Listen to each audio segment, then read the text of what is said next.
राधे राधे। हम आपसे मिले हैं खड़गपुर, राधे खड़गपुर में जो आप गए थे, खड़गपुर से आपसे मेरे से उधर ही से जाना आना है। अब जिधर जाते हैं उधर ही हम जाते हैं। चित्रकूट में आए थे, हम अकेले अकेले आ जाते हैं। गुरु जी मेरे को जो धिक्का दिया है अनुकूल ठाकुर, आज 25 साल 30 साल हो गया, मगर मच्छी मीट कुछ नहीं खाते, एकादशी करते, द्वादशी भी दे देते हैं।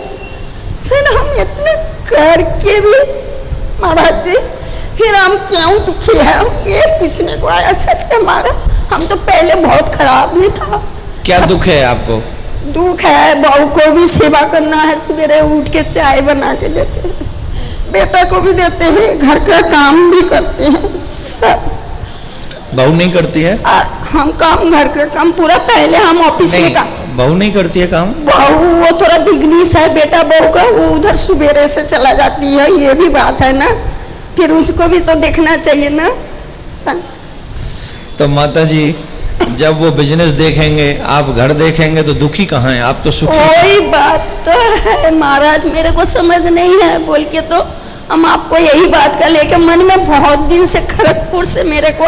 आप एक बात समझ लीजिए, अगर आपके सुपुत्र बिजनेस करते हैं और अच्छा धन कमाते हैं तो उनको कहिए कि घर में काम करने वाला कोई रख लीजिए, हमें भजन करने दीजिए। अब हम भजन करें। भजन भी करते हैं, दोनों बेटा है मेरा, उन लोग को बहुत गुस्सा आते हैं।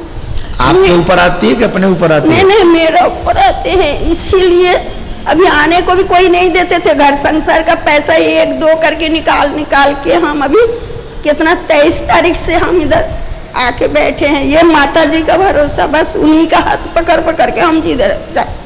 तबीयत भी अच्छा नहीं रहते, उन लोग को बोलते चलो थोड़ा ट्रेन में। पर मैं टीवी पे कथा सुन लिया करो। बस टीवी भी नहीं खोलने देते हैं महाराज, तो अपना मन में बस माला लेके बैठ जाते हैं। वो भी करने को भी टाइम नहीं होता, सवेरे 4 बजे से। आप बताइए हमारा किधर गलती है? गलती तो है सर, वो तो सरापन कर दिए हैं। अभी 25 साल से एकादशी करते, द्वादशी देते हैं, फल फूल एक टाइम खाते हैं। अभी हमारा उम्र है 75। अकेले भगवान जी नहीं होता तो फिर इतना दूर हम अकेले कैसे आते? मैया एक बात बताएं, एकादशी का ही फल है कि अधिक मास में आप यहाँ पर बैठकर भागवत सुनने आ गई? जी सही में हमको पता चल। सही बात यह है कि थोड़ा थोड़ा करके हमारे सारे कष्ट भी दूर होते हैं। सही बात। अब माइक दे दो, अब हम बता देते हैं आपको। विराज जाओ, आप विराज जाओ। आप एक चीज और समझ लीजिए, कई बार ऐसा होता है अधिक भजन करने वाले की परीक्षा भी होती है। जब कोई व्यक्ति सत्कर्मी होता है तो वो देखने को मिलता है कि इतने सत्कर्म करने के बाद भी इतना कष्ट क्यों उठा रहा है ये। कई लोग तो बेचारे भाग भी जाते बीच में से, बोले भजन भी करो और कष्ट भी उठाओ। फलाने पापी को देखो, वो बड़ा मजा ले रहा है, वो बड़ा शौक से रह रहा है, और हम इतना कष्ट पा रहे हैं। सही बात यह है, भजन का प्रभाव यह होता है कि हमको वो निष्पाप करता है, और धनवान अधिक हो जाने पर जीव पाप अधिक करता है। और भगवान की जो विशेषता है वो यह है कि जिसको वो अपनाते हैं दुनिया के लिए उसे गैर कर देते हैं। दुनिया उसे जलती है, दुनिया उसे नफरत करती है, दुनिया उसे परेशान हो जाती है। तो जब दुनिया के द्वारा ऐसे वो जीव प्रताड़ित होता है वाक्यवाणों से या कर्म से, तो व्यक्ति के मन से जो मोह रह जाता है थोड़ा बहुत। अभी मैं यकीन के साथ कह सकता हूं माता जी के मन में मोह नहीं रहा होगा अपने बच्चों के लिए। मोह नहीं है ना? क्यों नहीं है? अगर वही बच्चे प्यार करते, तो अगर वही बच्चे बहुत सेवा करते, वही बच्चे बहुत ध्यान रखते, तो माता जी कभी भी बनारस में आपकी कथा नहीं सुनती। बोले नहीं, हम तो बेटों के साथ खुश हैं।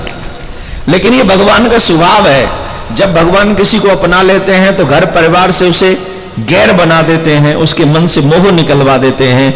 और ये मोह तभी निकलता है जब कहीं से कष्ट मिलता है। नहीं समझे? रोटी कब पकती है? जब आग में जलती है। जब तक आग में जलेगी नहीं रोटी पकेगी नहीं। ठीक वैसे ही दुनिया के संसार के दुखों को दुख रूपी अग्नि में पका पका कर जीव की इस फीलिंग को, आत्मा को भगवान पक्का भक्त बनाते हैं उसे। और जब वो पक्का भक्त बन जाता है तो सुख दुख का असर फिर उसके ऊपर नहीं होता, फिर वो आनंद लेता है। तो अभी जो घट रहा है आपके जीवन में, इसे भगवत इच्छा मानकर स्वीकार कीजिए और जैसे चल रहा है चलने दीजिए। आपसे एक ही निवेदन करेंगे, भजन की मात्रा बढ़ा दीजिए। भजन ही करना है। एकादशी का व्रत करिए, अच्छी बात है, और कुछ सत्कर्म करने अच्छी बात है, लेकिन भजन बढ़ा दीजिए। जितना भजन आप करेंगे, अभी यहां तो कोई काम नहीं करना पड़ रहा है, तो यहां व्यर्थ मैया से गप मारने से बेटर है कि आप दोनों एक जगह पे बैठो और जिद करो कि कौन माला ज्यादा करेगा, कौन ज्यादा देर भजन करेगा। ऐसी कंपटीशन करो कि हम भजन ज्यादा करके दिखाएंगे आपको। तो जितना ज्यादा भजन होगा उतना ही हमारे ऊपर ठाकुर की कृपाएं अधिक बरसेंगी, ऐसा मैं तो कई बार देखता हूं कथा में भी लोग आकर ना सिर्फ छोड़ो, तो भजन ज्यादा कीजिए, ठीक है।